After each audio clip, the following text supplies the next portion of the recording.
Alors, je suis au TNP, vous voyez, dans cette salle que j'aime particulièrement où j'ai eu la chance de créer plusieurs spectacles et cette fois-ci, nous sommes, ma troupe et moi-même, en train de répéter Don Juan. Après Tartuffe, Don Juan, parce qu'il y a une grande porosité entre les 2 œuvres, cette fois-ci, quand même, avec Don Juan, je fais glisser le libertin du XVIIe au XVIIIe pour justement, quelque chose de plus intense dans la société et sa relation à la société et cette société d'Ancien Régime qui elle-même est en danger. Je présente un Don Juan qui est assez sadien, c'est-à-dire c'est un Don Juan traqué, enfermé chez lui, assez vulnérable d'une certaine façon et surtout très empêché. Si on s'en tient à la scénographie sans cesse, ces pulsions de désir, ces entreprises amoureuses, tout est en échec, tout est empêché, parce que sans arrêt, il y a des intrusions et je l'ai placé chez lui un peu à bout de souffle, c'est-à-dire en fin de course, donc ça lui donne aussi beaucoup d'esprit, ça lui donne, il joue déjà avec la mort qu'il entend, puisqu'il chaque personnage qui entre sur son territoire le menace et lui dit que quelque chose, qu'il est en danger, qu'il ferait bien de changer de vie, de changer de pensée. Et lui affirme vraiment, et Molière avec lui, un véritable athéisme. Mais il le fait avec esprit, et puis ce Don Juan parce qu'on prolonge le mystère du prédateur. Déjà dans Tartuffe en voulait au corps bien sûr, au corps des femmes, il voulait la fille, il voulait la mère, mais surtout au bien. Et puis pour moi, Tartuffe n'était pas un personnage libre, c'était un personnage qui avait une feuille de route sectaire, qui était utilisé par une compagnie du Saint-Sacrement ou une autre. En revanche, chez Don Juan, on trouve quelque chose de plus libertaire. Son rapport au mal, à faire le mal, à diviser, son rapport à la séduction et à l'abandon, c'est quelque chose qu'il affirme. C'est-à-dire, il est lui dans le manifeste du séducteur. Et c'est là que je l'entends comme un personnage sadien, et aussi sadien bien sûr à l'égard des femmes, de la prédation et de la séduction, et vraiment de provoquer chez elles des choses terribles, mais aussi avec chaque personnage. C'est un illusionniste aussi, mais avec dans le double, avec son double qui est Sganarelle, qui est son valet, avec évidemment aussi la tension sociale qui est entre un maître et un valet.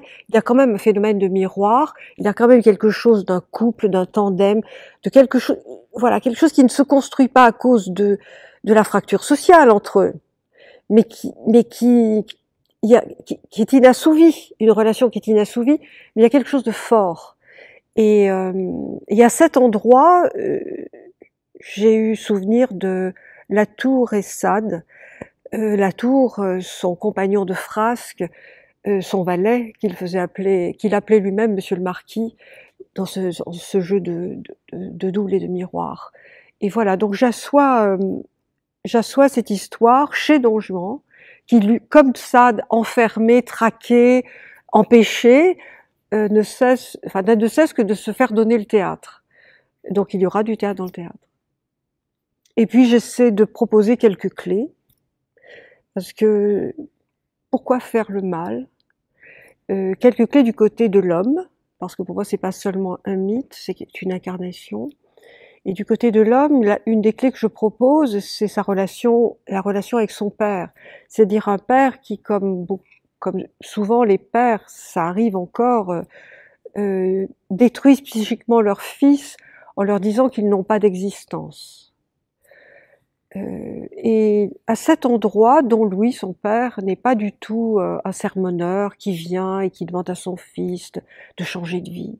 Pas du tout, c'est quelqu'un qui arrive avec la condamnation au bout des lèvres.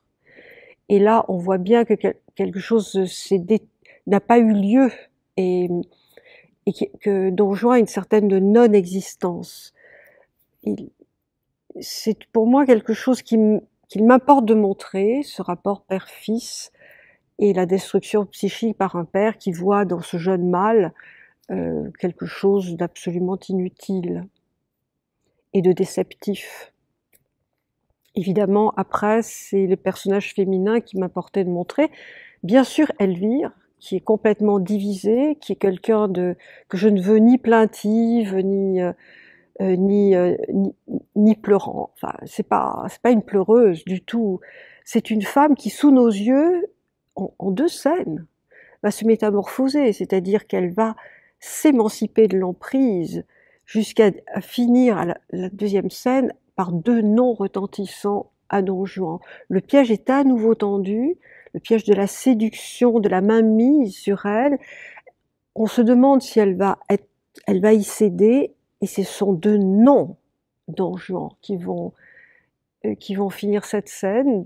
Molière l'a écrite comme ça, et je voudrais vraiment la faire entendre à cet endroit. Mais après, il y a d'autres femmes, évidemment. Il y a Charlotte et Mathurine, qui sont les petites paysannes, qui pour moi sont des comédiennes qui viennent jouer pour Don Juan, qui se représente lui-même comme prédateur.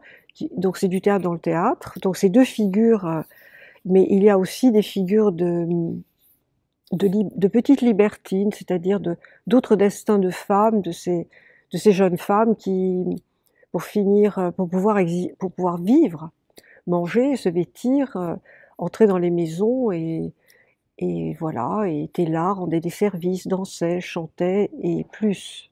Voilà.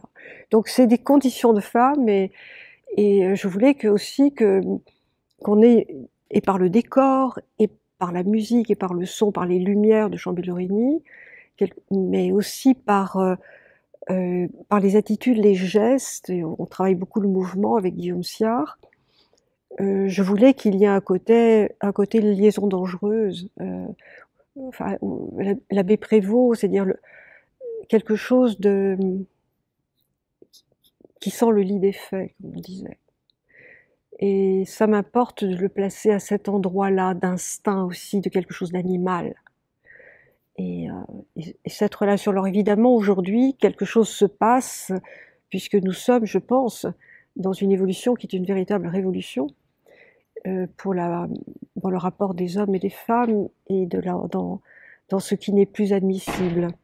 Mais ce prédateur a toujours existé, se manifeste encore aujourd'hui, mais c'est en écoutant Molière qu'on va comprendre aussi qu'il pointait du doigt cette mécanique-là, cette stratégie de la division et de la violence qui est faite aux femmes à cet endroit.